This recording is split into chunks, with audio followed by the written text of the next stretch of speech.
Welcome. In this video, I'll show you how to set up Microsoft Authenticator. All right. If you found this video helpful, please leave a like and subscribe to the channel for more such tutorials. Now, first up, go ahead and go to your start menu right here at the bottom left. Click on it. Now click on your profile. In here, go ahead and click on My Microsoft account. Okay.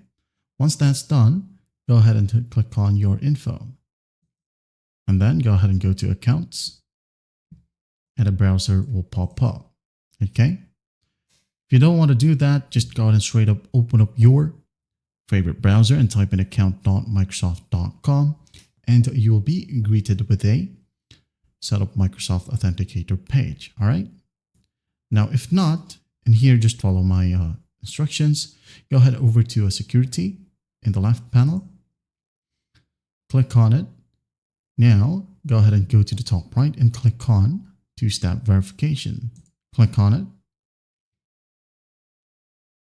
Now in here, you're going to want to click on add a new way to sign in or verify. Click on it. Now in here, just click on use an app. Or basically, this is the Authenticator app. Okay. Click on it and then click on get it now.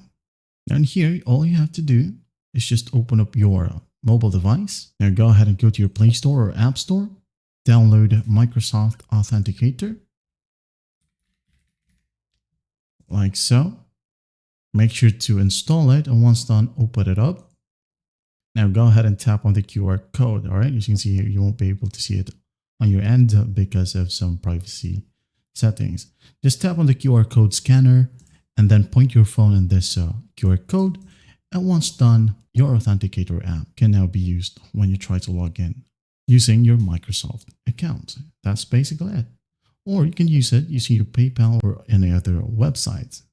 Okay, I hope this video helps, and I'll see you in the next one.